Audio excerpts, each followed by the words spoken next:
بسم اللہ الرحمن الرحیم۔ ایک بار سلمہ رضی اللہ عنہا کے پاس کہیں سے کچھ گوشت آیا اور جناب رسول اللہ صلی اللہ علیہ وسلم کو گوشت بہت اچھا لگتا تھا، اس لیے سلمہ رضی اللہ عنہا نے خادمہ سے فرمایا کہ یہ گوشت طاق میں رکھ دے، شاید حضرت صلی اللہ علیہ وسلم نوش فرمائیں۔ اس نے طاق میں رکھ دیا۔ اتنے میں ایک سائل آیا اور دروازے پر کھڑے ہو کر آواز دی، بھیجو اللہ کے نام پر، اللہ برکت کرے۔ گھر میں سے جواب آیا، اللہ تجھ کو بھی برکت دے۔ اس لفظ میں یہ اشارہ ہے کہ کوئی چیز دینے کی موجود نہیں۔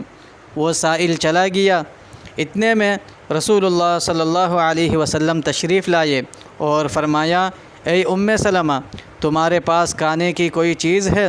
انہوں نے کہا ہاں، اور خادمہ سے کہا، جا وہ گوشت آپ صلی اللہ علیہ وسلم کے واسطے لے آ۔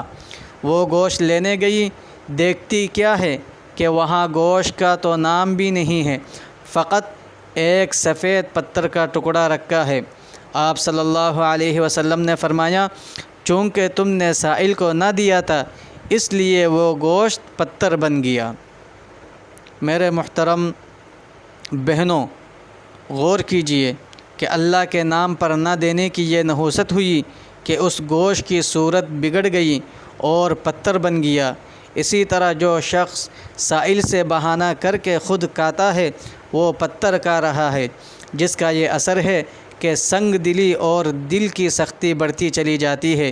چونکہ حضرت صلی اللہ علیہ وسلم کے گھر والوں کے ساتھ خداوند کریم کی بڑی عنایت اور رحمت ہے، اس لیے اس گوشت کی صورت کھلی نگاہوں میں بدل دی تاکہ اس کے استعمال سے محفوظ رہے۔